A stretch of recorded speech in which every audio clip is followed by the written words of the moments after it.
I gotta have MacGyver.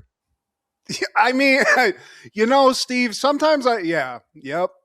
Yeah. He realizes that they're heading for Lisa. That's how his mind works. Immediately, he makes a phone call. He calls the house and no one answers.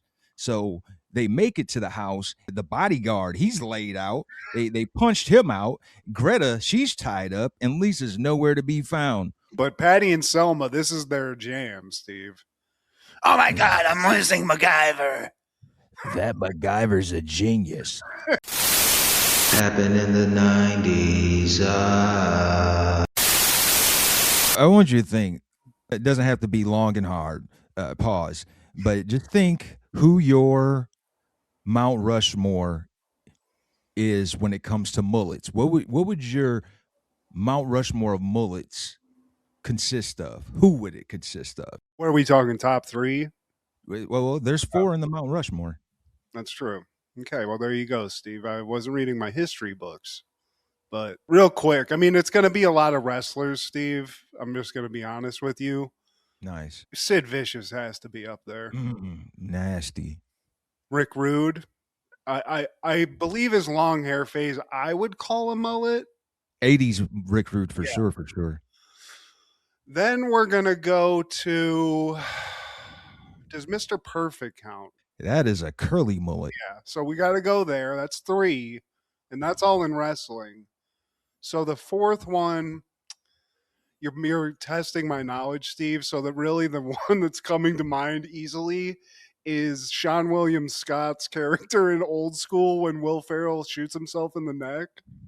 Oh wow, that's not even an authentic mullet. I wasn't expecting that. No, I can't think of like hockey players. I could say one and assume that they have one, like Yami or Yager. I'm pretty sure had a. That's the most prolific of all of hockey ever. And actually, now I'm thinking of it just to pull it back into the 90s. Andre Agassi. That's my Mount Rushmore. Yeah, sorry, you gotta have him on there. Because I got Agassi. I have Uncle Jesse seasons 1 through basically up until the 90s. And then I got to have MacGyver. I mean, Steve, sometimes yep. In my 4th, and it's just because of the man it's attached to, how prolific he is, Larry Bird in the 80s. Ooh. Does Chuck Norris count, Steve? Because I feel like I'm seeing it, and I feel like I'm seeing a mullet. He definitely had a mullet in the 80s for sure. So shout out. I mean, 90s, that's when mullets were really coming into their own. They were being accepted. I mean, damn near 60% of WWE at the time probably had a mullet from in like the early 90s or 80s especially. So shout out to HBK. Hell yeah.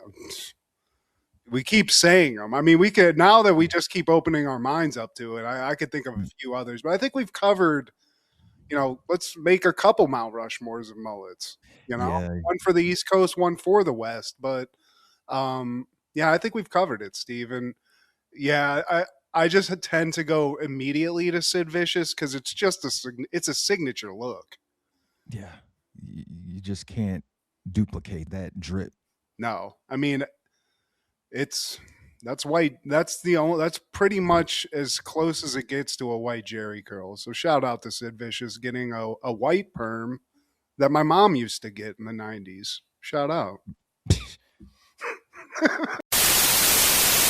This is Steve G and Mad G with Happened in the 90s, a show where we talk about what happened in the 90s. So get out your Hanging with the Homeboys tapes while you're hanging with Mr. Cooper, because you can't see me like the Muppet Babies' grandma. Damn! Exclamation point. Damn, son. Well, today, my friend, we're talking all things April 9th in the 90s. Yeah, book 'em, boys. Starting off in 1990, MacGyver is airing Season 5, Episode 19, Hearts of Steel. Disgruntled steel mill workers kidnap the daughter of the industrialist who put them out of work. You wanted some MacGyver, Matt. You've been asking for weeks. Steve. And the only complaint I have, Steve, not enough MacGyvering in this. It's a lot of straight up like, oh, there's a button to push. No paperclip gum. Throw a water bottle in the situation, make a rocket launcher or something. I didn't get that. But this is some good MacGyvering, Steve. And we get a nice little 90s collaboration with Blossom in the mix. In my opinion, Nation, it's a solid episode. Damn, you stole it. I love that, Steve. Shout out. Yeah, and apparently Blossom's coming back for a second appearance on MacGyver. This is a return of her character, which I guess had some instance in Sweden. If they keep mentioning, never saw that one, but love this episode, Steve. We start the episode off with MacGyver. I guess he's packing his bags to play ice hockey. What can't MacGyver do, Steve? This guy's a center in hockey too. I mean, with that mullet, how could you not? Can I also point out that I love MacGyver leans into the 90s trope of tough 90s guy living on a boat, just like Riggs. Just like Captain Ron. Boom, Steve. Thank you for that, too. I know you don't like the movie too much, but I appreciate that. And then we cut to the mall, and we see a young Mayim Alec with her homegirl, and they go into a music store. They start dancing, lip singing, just feeling themselves. And they leave from there and go to another store. And as they head to that store, we see that these grown-ass men are tailing them. And not like trying to hide it either. Like anybody that's paying half of attention would be like, hey, what's going on here? Yeah. Hey, little girls, do you know these guys? It's weird. I don't know. It looks very Epstein to bring it to current, Steve. These guys look like they're on the hunt. They are. And then Mayim Bialik and her friend go into a TJ Maxx type situation. They're looking at weird leather fringe jackets because Mayim Bialik's character just has a hard-on for fringe. Because that's a nice thing. They're having a good old time, Steve. I'd like to also point out these girls having a 90s great time in a mall. This was the 90s, man. Just walk around the mall and fuck around, make some noise, piss some adults off. It's great. I appreciated this, for that exact reason. It reminded me of a time when going to the mall, like that was an event within itself.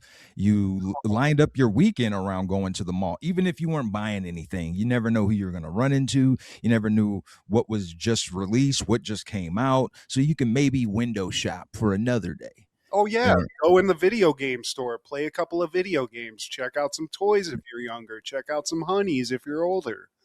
Shit, I wasn't handsome, but I knew some guys that I used to hang out, go to the mall with. They pull some chicks. Never happened to me, but I saw it happen. So the possibilities were endless, Steve. You could get a bite to eat. You could see a movie. Play some NBA Jam. While they're in this clothing store, they switch coats, which is relevant to the story. They leave, and the goons, they make their move. They carry off Mayim Bialik, or Lisa, as she's called, and her friend Greta. I think it's Ingrid. I think Greta's the mom. Yeah, Ingrid, Lisa, and Ingrid, they get taken away into the parking garage. But we don't see George and Jerry and Elaine and Kramer. We just see Lisa being thrown into a janitor closet and her friend being taken away. Not a soul around or says anything. You run through a mall with two kids yelling, get into a parking garage in a mall. Shame on the adults in this situation. But yeah, Mayim Bialik, luckily for her, she just gets thrown into a freaking closet, Steve. Since it's the early 90s, maybe people weren't wizened up as far as like looking or spotting the rape van. Maybe it wasn't a publicly known thing. But yeah, anytime you see a rape van now, especially if a little girl's being thrown into it, yeah, there were several red flags. Most of which, let's not forget, there's just two little girls getting carried around like luggage who are like, help us. I mean, you gotta say something, guy at the Orange Julius, please.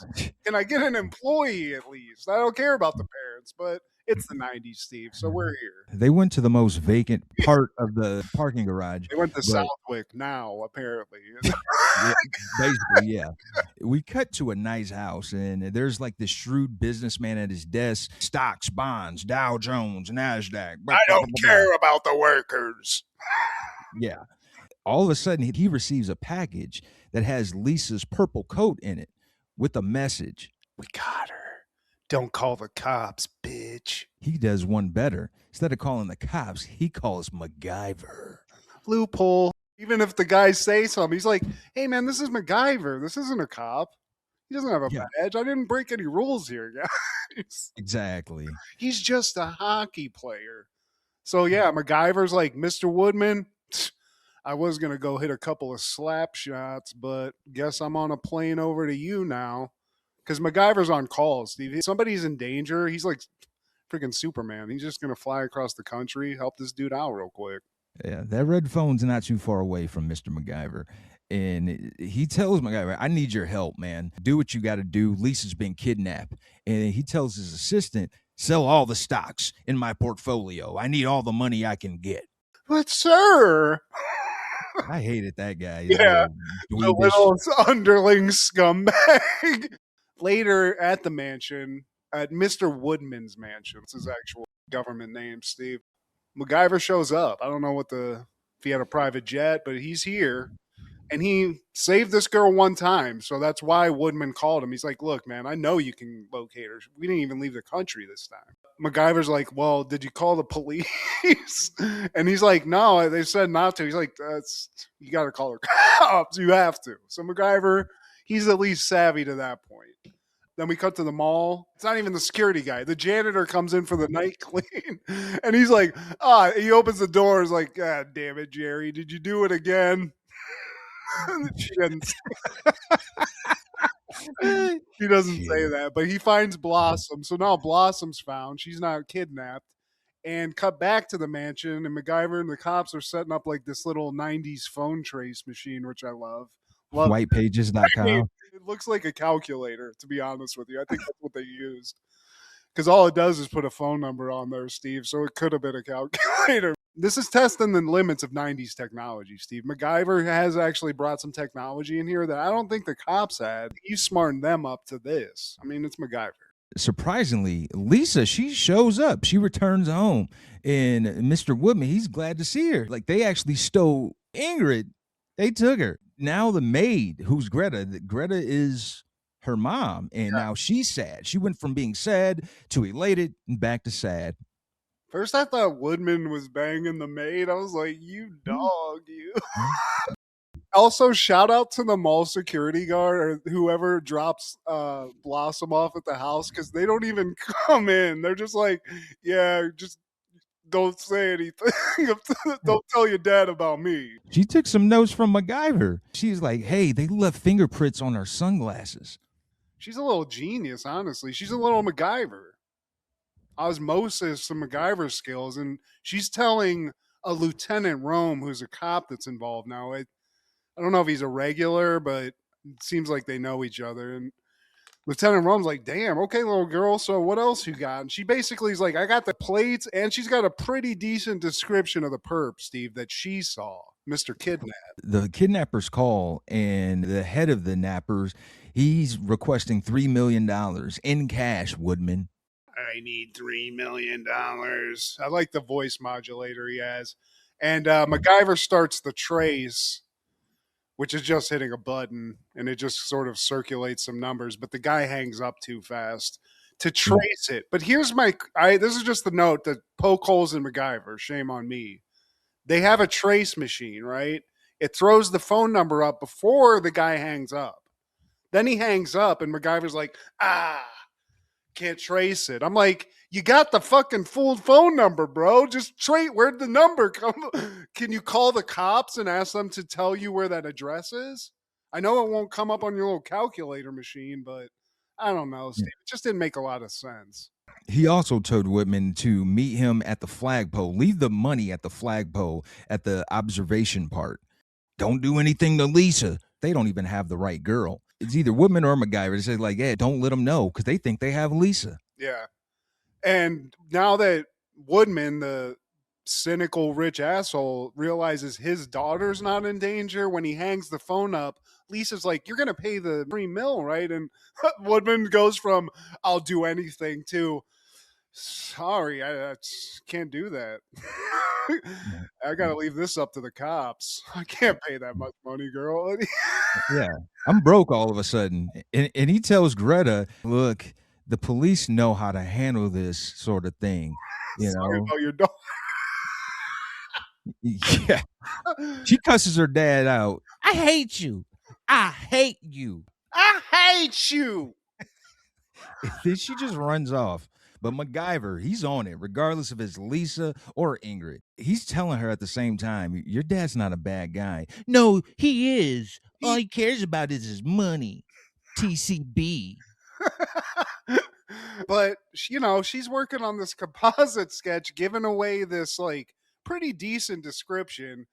And MacGyver's running her through the simple Mac program that they have to just sort of it's the basic create a character in a video game now, Steve, is what they've done. But she gets to where she's like, that's the guy. And when I saw the picture, I was like, did Jay Moore kidnap Ingrid? Wow. And the nappers, back to them, they convene with the girl tied up. The boss, whatever you want to call him, he looks like Jackie Gleason. Yeah. It's like he could be his son. Like Jackie Gleason melded with Stacy Keach. Tony Montana's first boss. You're not talking about Robert Loggia. Yeah, it's Loggia. He kind of looks like Loggia, honestly. A little weight on him. But they're set up in like this old warehouse looking place. He gets there and he sees the chick that they kidnapped, and he's like, hold on, guys, let's reconvene outside real quick. And they like step out of this room that they're in, and he's like, you fucking kidnapped the wrong chick, man. Yeah. The 90s flunky has to be an idiot. Oh, boss, I don't know. She had on a purple coat, boss. They didn't tell him you didn't have one photo of this chick that you could show these two Bugle Boy dudes. They're just like surfer guys. Now Robert Loggia's like, we can use her as bait. Yeah. Well, what did you do with the other one? Oh, we locked her up in the janitor closet at the mall. Ay, madrón! So these guys, they're not really set up for success at this point, but they're working with what they got. They got a girl, so they got to make the most of that. So now we come back to the Woodman's house, and the cops are getting Woodman ready. He's not going to pay the money, but he's going to do the meetup to, meet with the guys and try to get Ingrid back. They leave a couple of officers to watch Lisa while he goes and does this, and she's with like Greta the maid. They just go to like do this thing in the park, and MacGyver and the cops are watching from like a distance. No kidnappers, Steve. Yeah. They didn't even show. He did leave a note, though, for Mr. Woodman, and it has his name on it, and it just says observatory. Now, cut to MacGyver, he actually finds Ingrid. Ingrid says, like, they wanted me to tell you that they have leverage. And Mac, he realizes that they're heading for Lisa. That's how his mind works. Immediately, he makes a phone call. He calls the house, and no one answers. So they make it to the house. The bodyguard, he's laid out. They punched him out. Greta, she's tied up, and Lisa's nowhere to be found. Whoa! God damn it, cop, that we left. What did you do, man? You telling me the Hardy Boys knocked him out? I'm sorry, boss. I didn't feel. So then they try to get like infant from, and I also just got to go back to what MacGyver like thought when he heard that. I'd be like, man, what the fuck does that? I would have no idea. I wouldn't rush back to the house. I'd be like, guys, let's like have a huddle up here. Like, what does that mean? Leverage. See, I know that's when they got one up on us, but still, what kind of one up is it? You mean like, are we gonna negotiate something? They don't got no. Okay, well, let's go back to the house and kick it at the mansion real quick. Like, we'd get back there, but not urgently. But they are trying to ask Ingrid what's going on. MacGyver's guiding her through like this meditation hypnosis thing where they're pulling details from her. She didn't really see too much, but she heard things, She felt things. Exactly. The steps were weird. And that's the kind of stuff MacGyver was going off of, but it's MacGyver, Steve. Let's not pick too many holes in this. So yeah, they had to go upstairs. It was steep and narrow, and it was rough on her feet. And then Mac, he takes her shoe, looks at the sole, and he picks out a steel shaving. So that's the little that they're working with. But MacGyver, he's building that case. Yeah. And he's like, it could be a scrap yard. someplace industrial, possibly. That's pretty okay. No, it's probably some like a furniture store. Who knows? They're downstairs, but all of a sudden a phone goes off, but it's upstairs, and Woodman's like, "That's Lisa's private line." So they run upstairs. It's the kidnappers, and because they have Lisa, obviously they know a different number to call because that other one was traced. Smart. Not as smart as the actual kidnappers they sent, but Yeah. this guy's got it. He's like, look, I got Lisa now. And since you were dicking around, price went up, buddy. $5 million. Need it. Cash. And I told your ass no police. Now, I had your girl give me her number. No police. Or she's dead. The Loge is gonna kill this bitch. One of these days, Woodman. Pow! Right to the moon. Then we cut to the warehouse, and it turns out the head kidnapper starts espousing about why he's doing this. Turns out this factory that is one that this Woodman guy shut down because he's a heartless capitalist that doesn't care about the workers. So the kidnapper guys actually used to work at this place. Because he shut it down, they're pissed. And he said they're pissed mainly because when he bought the place, he said he was going to keep them on. He said they were going to have jobs. They didn't have to worry about it. And then he cut the rug out from under him. So he's doing this in front of Lisa. And then finally, one of the guys who is with him, like, takes him aside and is like, hey, boss, can we step outside? And he's like, hey, man, this chick just saw all of our faces and you said all of our names. So what's the deal here? Are we going to have to kill this bitch? Yeah. And this one goon looks like John Walsh from America's Most Wanted. But they are very describable. So they do have that problem. This guy, we kind of get the feeling that he's not really in it for the money as much as he wants revenge on this Woodman guy. He's really got a hard on for this dude. Pause. Yeah. And Woodman doesn't even remember him. So they're trying to like trace his memory. And it sounds like something personal, you know, especially when they meant leverage. Well, what about that warehouse you shut down? I had to have the chairman physically removed, and he was a hothead, but I paid everyone 3 months severance. I'd kidnap your daughter to 3 months severance. Do you know how much you get by on 3 months? 3 months, it'll be here and gone. Especially the older you get. I feel like it'll be gone in a month. It'll be gone in a month. Yeah, a bad month, that's gone for real. So this guy, he has a reason to be pissed off at this dude. You know, he has a righteous anger at this guy, and he's trying to pull all the money he has. So while he's telling MacGyver all this stuff about Breland Steel, which is the name of the company he shut down, he's telling his douche assistant, like, liquidate it. Sell it. We gotta get this money. And the assistant's now like, I'm just worried that you're losing your position. You're weak now. It's like, shut up, man. Seriously, I want you to come to the steel mill so that you can see what you destroyed. And now that we're at the steel mill, Mac shows up solo. And he drives around to the back. Mac sneaks in and he overhears a conversation with this guy, and his name is Mike Travers. So he's hearing Travers giving orders, and they're talking about murdering this little bitch. Yeah, he's like, just keep her here. I'm going to take one dude, because obviously the best plan of is to just completely separate and make yourself weaker. So he's like, I'm going to take one guy. We're going to go talk to this dude and take this money and shoot his ass. You keep this little girl back here and just, hang out. We'll be back.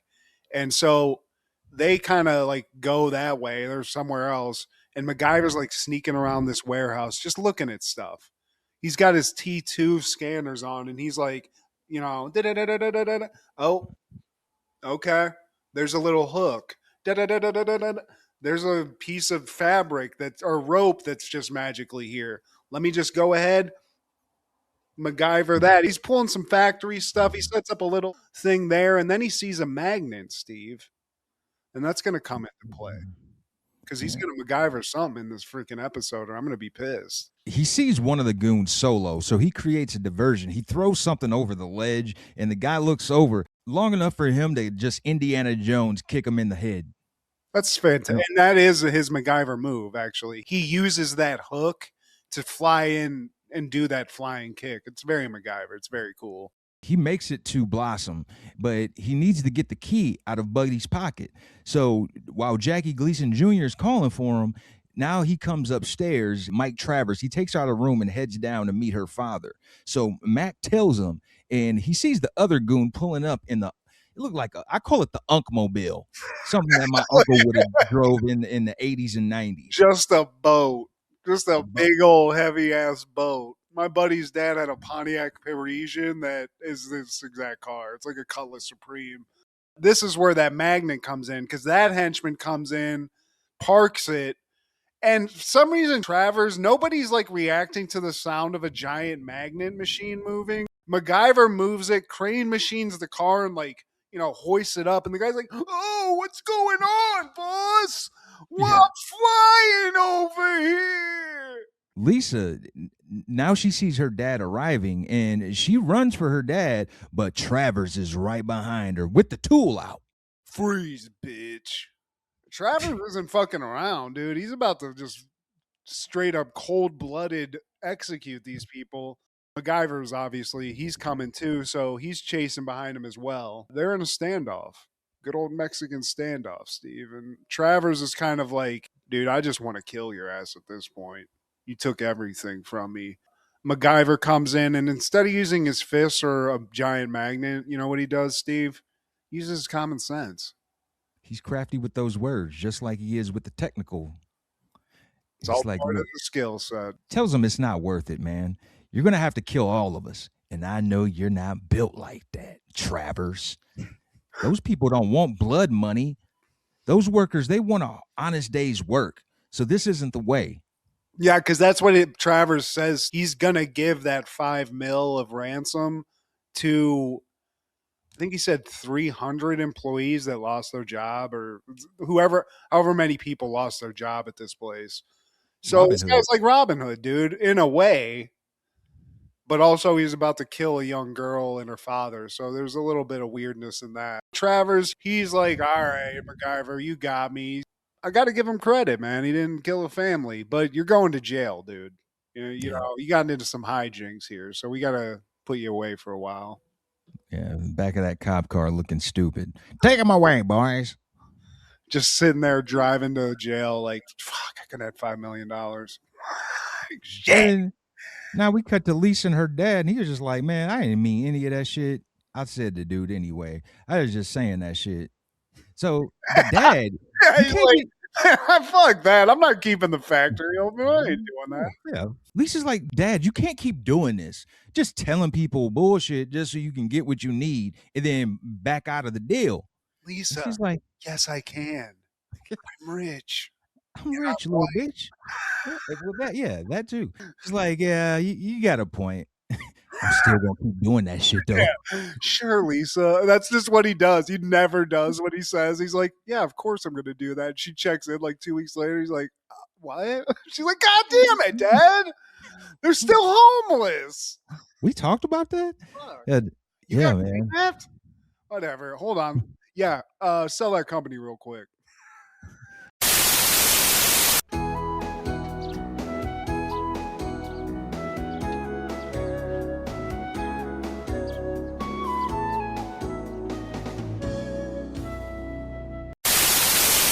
1992, The Simpsons is airing Season 3, Episode 21, Black Widower. Sideshow Bob gets out of jail and plots to take his revenge on Bart by marrying his Aunt Selma and killing her. Kelsey, Steve, we get a nice Sideshow Bob. And I feel like this is on the Mount Rushmore Sideshow Bob episodes. For sure. We get a lot of good ones, but this is, other than the one that's like the Cape Fear spoof, which I think is like the first one, this is it. No, that's the second one. I think this is the first time they see Bob after he gets released. Yeah, okay. Well, this is fantastic. And this is one where I don't completely hate Selma or Patty. And it's a reference to MacGyver. So this is a MacGyver-themed episode of Happened in the 90s. Dun, dun, dun, dun, dun, dun, dun. That's it. We start off with the family. They're watching a spoof of dinosaurs. I love that. I like that. I feel like they had a little hatred, you know? They threw a little shade at dinosaurs here. Even Bart's like, it's like they just copied our lives. Yeah. They went meta and they South Parked before South Parked. Now we find out Aunt Selma has a new boyfriend because she didn't want to die alone. So she joined this prison pen pal group. You can't find a law-abiding man, Steve. She needs one of them roughnecks. You know what I'm saying? This is true to life. You got a lot of women out there like that. Now, before they get there, Marge tells them, everybody be nice. They knock on the door. Selma, we see Selma, and then we're introduced to her new bae. The kids are shocked to see Psycho Bob. Ah! He wooed her via mail, Steve, prior to an online relationship. He just sent her nice letters from jail, and I love that scene where she's reading his letter in the tub and her gross hairy legs are showing, and she's in such ecstasy she just sinks in and lets the cigarette go out. She's put money on his books. And Bob, he tells the family up front, like, yeah, Bart, he's responsible for me being in jail because he said I framed Krusty. He gives him the whole rundown. And now they're sitting at the dinner table, and Homer's like, if a little kid snitched on me, I'd put him in prison and I'd stab his ass.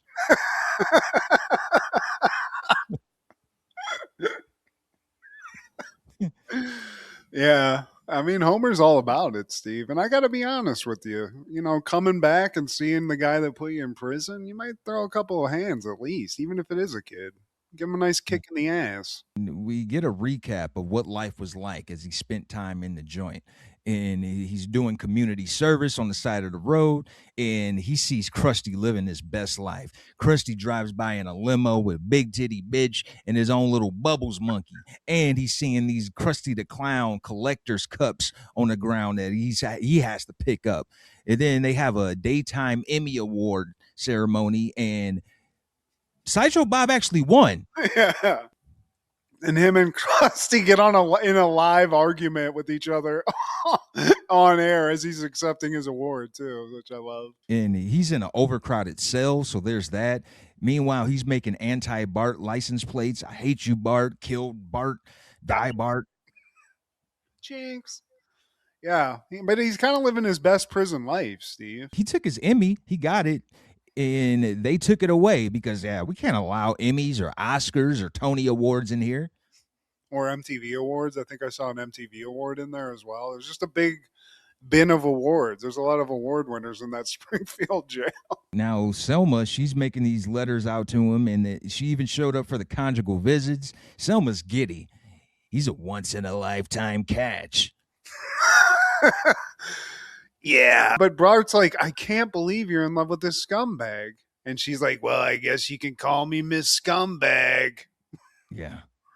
And Bob and Selma now, they're singing karaoke. They're spending quality time together. Maybe that's Selma's love language. He's pumicing her corns, and Selma's in a better mood now.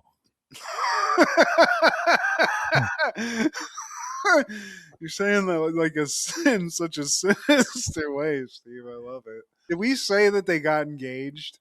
Because they did. They're engaged.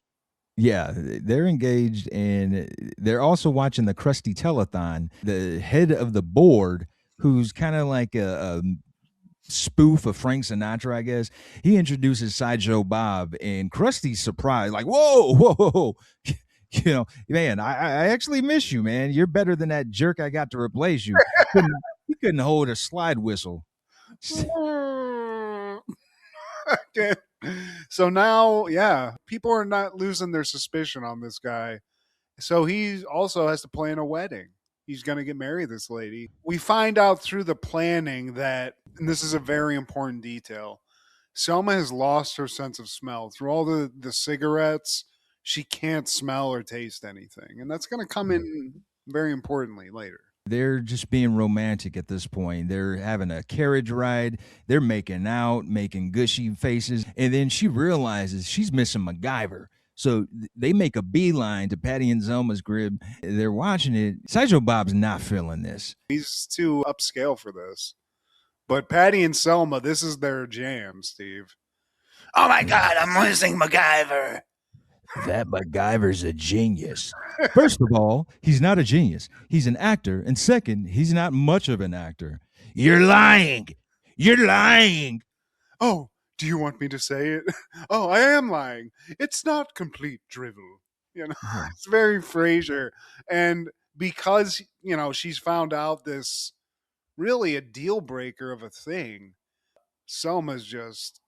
Like, that's a no-go. If you're not fucking with MacGyver, I can't fuck with you. What's wrong with you? Yeah. Yeah, that's really my only retort to that. But, Sideshow Bob, beggars can't be choosers, Steve. So he's got to go make amends.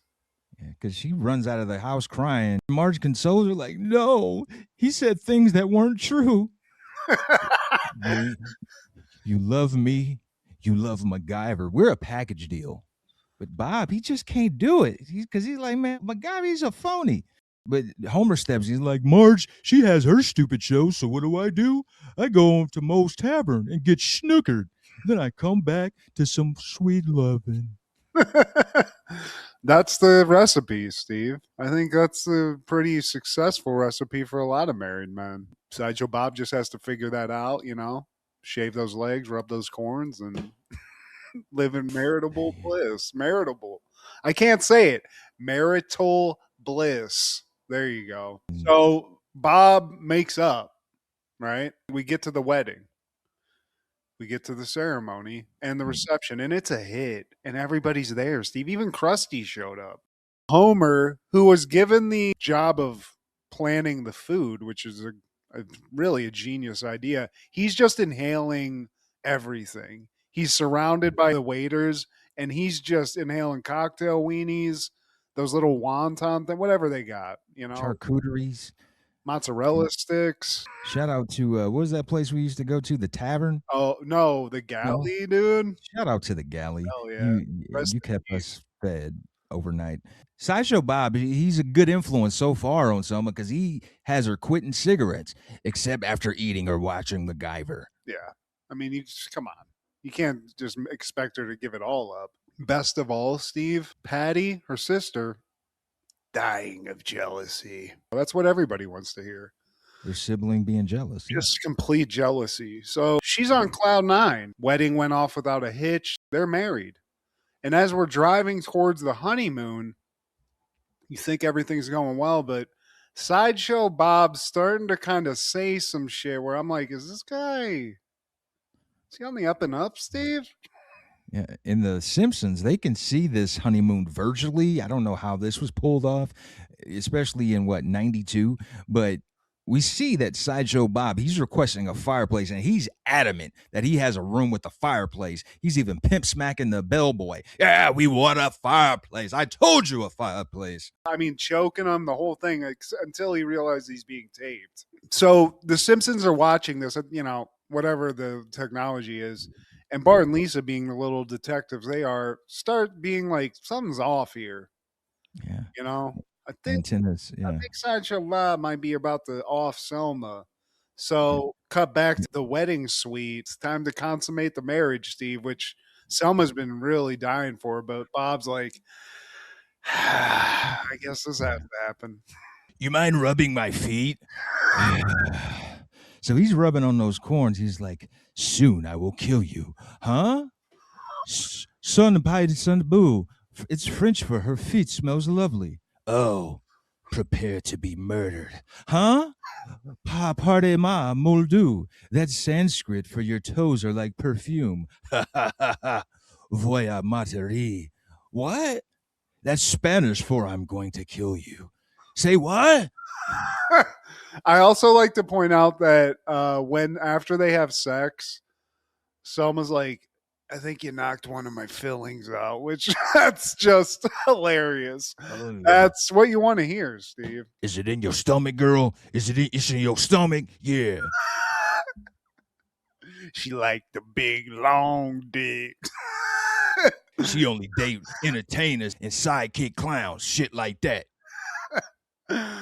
Cut back to the Simpsons after that disaster. Patty shows up. She's rolling solo now, and she's lonely. She's lost her best buddy. She wants to watch MacGyver. And I feel like Bart just pulls a MacGyver and is like, da-da-da-da-da-da. Bob's gonna kill Selma. Like, he just throws it out there after he sees Patty. She has 1 hour to live. And also, we see that Sideshow Bob, he does something with her cigarettes. We don't know yet because part of Selma's pact, she's watching MacGyver. She's about to reach for her cigarettes. So, yeah, then we cut to The Simpsons and we cut back and we see Bob is poolside, sipping on a Mai Tai. And all of a sudden, there's an explosion.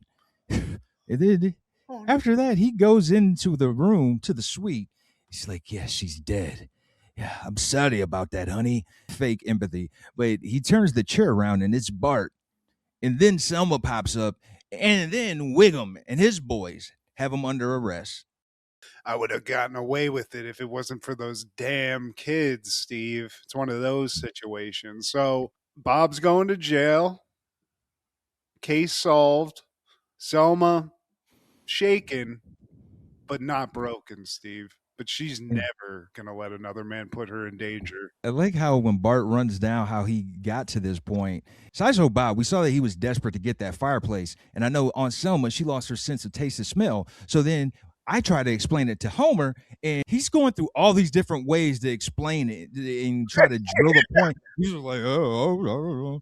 And then he tells Marge one time, he's like, yeah, we got to head out of here. Dad, get to the car. Now he understands that. Yeah. So Bob, while he's being arrested, is like, but wait, if you knew this was going to happen, why did the room explode? Because the room exploded. Yeah. And Chief Wiggum's like, I can feel that. We were actually celebrating the win upstairs, smoking some stogies, and I accidentally threw the match into the room and exploded the whole floor. But I just love how Wiggum's like, I can feel that. Yeah. And the last line of the episode is Sideshow Bob saying, this isn't the last you've seen of me. And he's right. Nope. Thank God, too. Get Kelsey that check. That following year, 1993, Sidekicks premieres. A bullied teen who fantasizes about being Chuck Norris' sidekick trains in martial arts to fulfill his dreams. Directed by Aaron Norris, starring Beau Bridges, Mako, Jonathan Brandis, Julian Nixon Soul, Richard Mole, Joe Piscopo, and Chuck Norris. Do you know there was a TV show as well, Steve? Called Sidekicks? Yeah, starring Ernie Reyes. And it predated the movie. They made the movie and actually made it with Chuck Norris. Chuck Norris had nothing to do with the TV show. Of anything Jonathan Brandis or Chuck Norris did, Sidekicks, I should have loved this movie. I didn't dig it, man.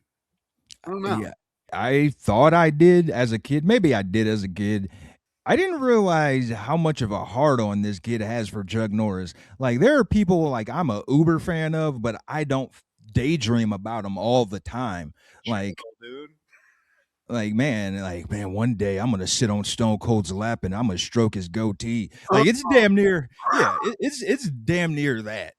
Yeah, I mean, borderline, like, let's call the cops type fandom, where you're like, all right, dude, you've showed up to like 10 cons in a row. How many pictures you need, dude? Even his classmates laugh at him because he's like waking up from a wet dream, a wet Chuck Norris dream. It's like, oh yeah, Chuck, yeah, it fits just right. And then he wakes up and like, oh shit, One, look at you, it fits all right, Chuck. left, right, sidekick. Yeah. But I mean, you know what, dude? Jonathan Brandis got to do a movie with the Chuck Dog with CN. And I like that for him. But if I'm going Brandis, I'm going Ladybugs. I'm sorry. And if I'm going Chuck Norris, I'm going Walker, Texas Ranger. Oh, yeah, it has to be that. I was going to say that movie he did in the Special Forces, or I forget what it was. But Delta Force? Delta Force, yeah. The first one. Decent. And I didn't realize how much of a tie this had to Houston, Texas. It was shot primarily in Texas, and this movie was actually a pet project of a local celebrity named Mattress Mac. Hey, I'm Mattress Mac. Come on in at 9 o'clock and we'll give you a free fucking leather love seat. This guy, he is always spending big money in Houston, and he even makes these like asinine bets, these huge bets for his team, like Rockets, Astros, or Texans. And if you beat him, like you win big. Our deals are crazy. It's just like a mini mall. Yeah, shout out to Mattress Mac, man. In 1996, Face of Evil premieres on CBS. Darcy Palmer is a promising young artist. On the night before her wedding, she empties her fiance's bank account and runs to New York. Directed by Mary Lambert, starring Tracy Gold, Perry King, and Shawnee Smith. I would rather watch, oddly enough, single weight female than this, Steve. I feel like there's a lot of stuff kind of like it. Killer Lady, Psycho. Carol Severs caught more bodies, though. Yeah, for sure. But some funny stuff in this movie. One, there's a scene in this to show how psycho the main character is, where she's like feeding birds and a cat's about to eat the birds. And some little girl's like, hey man, like, didn't you see that cat? And she's like, what do you think I was feeding? Yeah, that and when she's making her move to New York, she goes to an airport just trying to, find a scam, finds this poor music student, I think. She's in like about to start college. She's just going off to college in New Hampshire or something. She follows this girl into a bathroom, murders her, and I think stuffs her into a suitcase that she checks onto a flight. Man, now, mind you, this is a TV movie, so like the bar I feel is kind of low, but considering that, I enjoyed it because I'm watching it. Keep in mind, this aired on CBS in the '90s, so like that's impressive for CBS to me. I was dying laughing watching it. I was high, so watch it. Take an edible and watch this because just the first 20 minutes where she pulls off that. You just want to stop it every 5 minutes. Like, what the what? And then she's, it's 90s, so nobody knows what anybody looks like. So she shows up using that girl's ticket. Yeah. Lucky enough, the chick who was going to be this chick's roommate shows up and she's just like, yep, I'm here to be an artist or a musician or whatever. It works out great. So shout out to CBS for really not thinking too much about the plot. I kind of was into the main chick. I feel like you definitely would have liked that psycho dark energy white chick. Oh, yeah. I look at Tracy Gold completely different, and she wanted to have a change of pace. She didn't want to be remembered as just Carol Severs, the oldest daughter on Growing Pains. And what a great attempt. She made her shot, man. So yeah, Tracy Gold, show me that smile again. Push me into a bathroom and kill me, and then stuff me into a bag and check it on the flight you're on. Okay. Isn't she going to get caught when they take the luggage out, Steve? She got caught, and she ends with like a psycho laugh. Like, yeah, I'm going to keep doing this shit again. It worked out perfectly. It was like it was supposed to happen. I'm sorry. But yeah. Shout out, lady. Whoever you are. Also in 1996, Chino XL would release his debut album, Here to Save You All. All good rappers aren't successful. They can't be, because you could be a great rapper, but if you're not entertaining the entertainment business, the business aspect of it, i.e. making radio-friendly jingles and things of that nature. And some rappers don't care about that. They just like, man, I just want to be a rapping an ass, spiritual miracle, Jericho, Hirical, and that's cool. I'm a fan of that, but the difference is between him and guys like Eminem. Eminem, he does a lot of that, but he knows how to make that single, that radio-friendly single.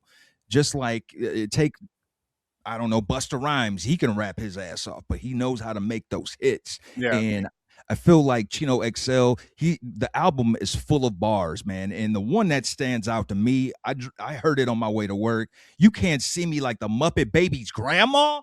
Like, oh, dude, you can't. Like, oh my God, dude, that is. Especially as a 90s kid, that's a bullseye. You can't see me like the Muppet. I mean, here's one thing I remember him for. I think he was an actor too. I think he was in some movies, but I think the championship belt thing I would give to Chino XL is he successfully got in a beef with Tupac and didn't get his career completely flamed because of it. Yeah. I mean, if anything, it brought him more attention. Yeah, he does call him out and says fuck him, but I guess from what I read and like saw doing research about him, he said that they squashed the beef before Pac got killed. So maybe they did, but he got in a beef with the dude and didn't get flamed completely. Unfortunately, he took himself out the game about 2 years ago. Chino XL, he committed suicide. And unfortunately, I don't know if we'll ever find out what he was dealing with, but RIP to that legend, man. In 1999, Foolish premieres. Two brothers try to make it in the comedy business. The kid brother, Foolish / Eddie Griffin, does a lot of stand-up comedy. Directed by Dave Meyers, starring Master P and Eddie Griffin. Body, body, I feel like this is No Limit Productions' opus movie. This is actually the most highest quality movie they made. I kind of dug it because you get so much comedy in it, and there's a lot of stars in the movie too. Like they got a lot of good ass people in the movie. So is it the best movie? It's coming from No Limit Productions, but it's better than I Got the Hookup, Steve. 1 or 2. The chicks are hot in it.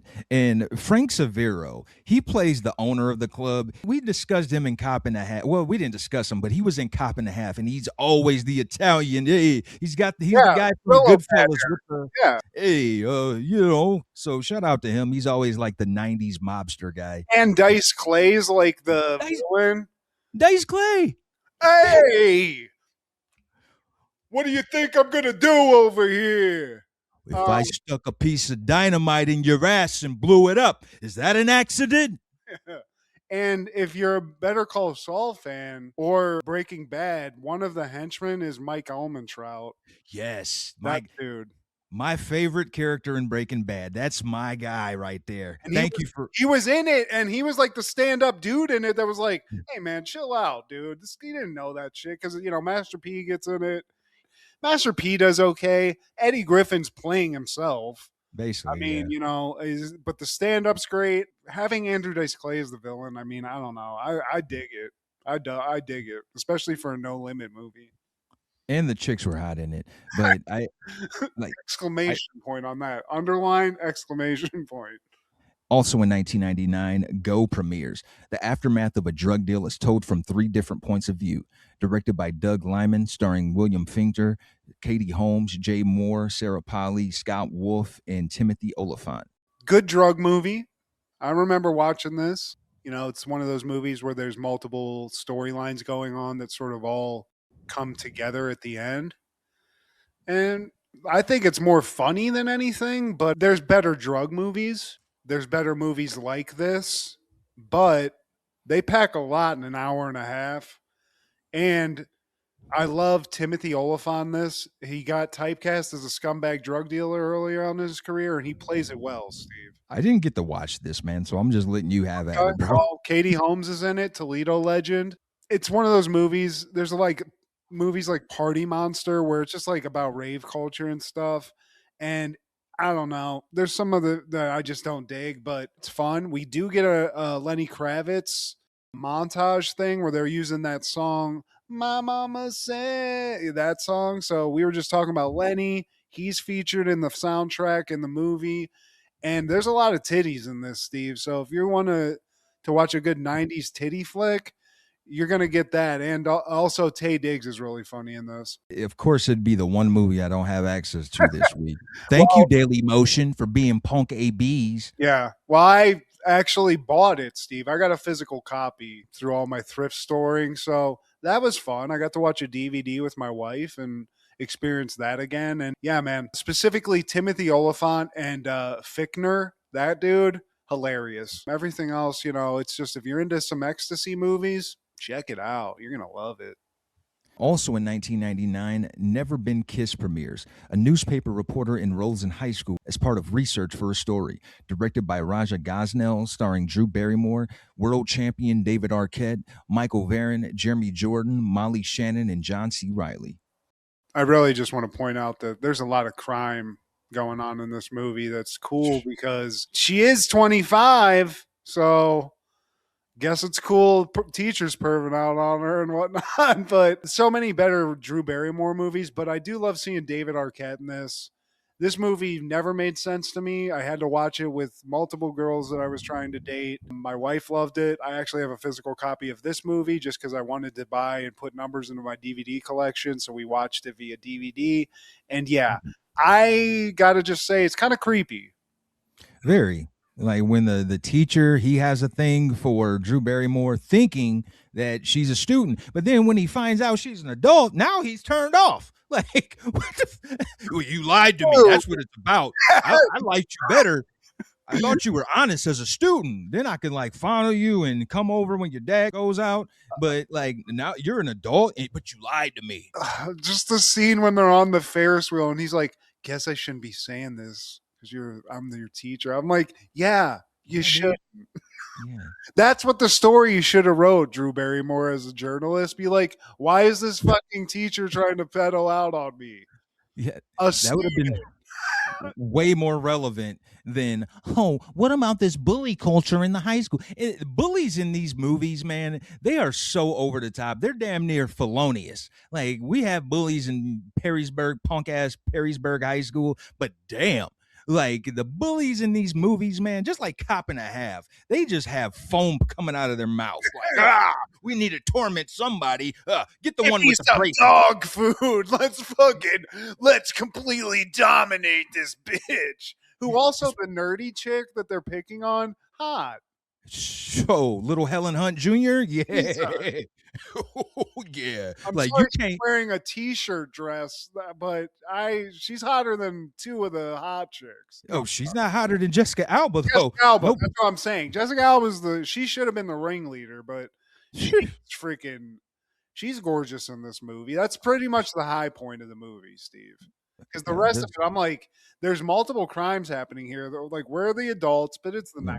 So, you know what? Little young tail, apparently.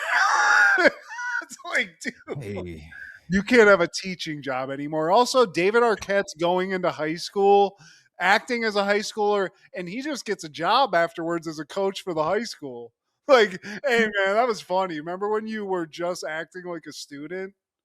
And then one other point, how easy is it in the 90s just to enroll in high school? Yeah. Didn't somebody do that when we went to high school? Maybe. Shit, I guess Billy Madison wasn't really treading new waters at all. It's just like, hey, I want to go to high school. How old are you? Actually, 17. we had an undercover. I don't know if you remember that. Our junior year, we had an undercover, and Ugly Jason was a part of that. I don't know, like, obviously he didn't get arrested, but he was buddies with this guy. I totally remember this, man. With the narc. Of course. Not only is he ugly, he was really dumb, which, that can make a person ugly. If let's say you're physically attractive, but you're just really below, like, whatever, mentally, like, get the hell away from me. You probably eat chalk. Any callbacks for this week, Matt? Yeah, just real quick. We watched it. I didn't have internet for one day and it was hell, but I do have a physical DVD collection. So it didn't happen in the 90s, Steve. It happened in the 2000s. But shout out to people making remakes. The Shaft movie that they made in 2000 with Samuel L. Jackson, directed by John Singleton, two 90s legends. That's how you make a vitalization of a movie. It's fantastic. It's very 90s, even though it's not in the 90s. Loved it. So did it happen in the 90s, Steve? No, but I'm just saying that because they're bringing back all of our 90s stuff. And if you want a little lesson on how to make it correctly, watch that. Don't trash our shit and make bad versions of 90s cool stuff because it pisses me and Steve off. It even pisses me off more when you do this stuff and you also shit on the 90s. It's like, yeah, did you see this came out yesterday? But the 90s, we're over the 90s. That shit is so antiquated. But you like this. Like, watch the original and tell me this is better than the original. Yeah, just, that's what I'm saying. Make some quality. I don't mind if you make a quality redo.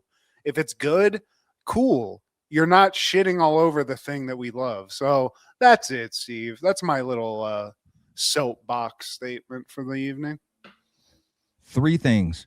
So, 1994, SNL is airing the episode with Dwight Yoakam as musical guest and hosted by Kelsey Grammer. This was his first hosting stint on SNL, and the main thing that always stood out to me was this like commercial or promo where Kelsey Grammer, he's like this country guy, and they show him and his family, and they're just sniffing dog asses. It's random.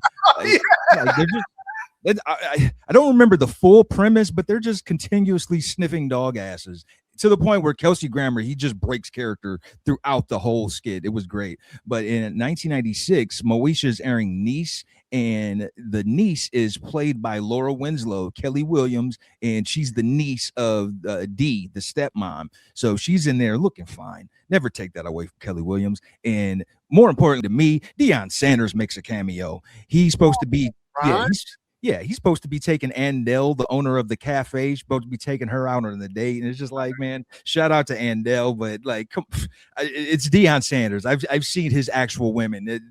But hey, man, RIP to that legend. In 97, Smart Guy is airing The Code. And the opening skit is funny because Mo is smoking a cigarette. And Mark is asking, man, when'd you start smoking cigarettes? This morning. And just that the look he had on his face, man. You know how Omar is, man. Oh yeah. This morning. But that was a good physical Omar. That was a good Omar Gooding.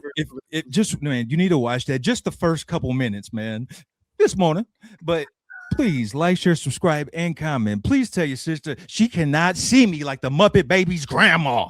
Check out Food Show Fanatics as well as Crushgasm every Wednesday. Our guy Clark the Shark on Podcastle and Wrestling with Ronzilla on TikTok. This is Steve G and Matt G. Happened in the 90s. Matt was the fat kid, Steve was the black kid. Life wasn't always great, but you know what was? The 90s. Happened in the 90s. Yeah. Yeah, she liked the big long dicks. Fame.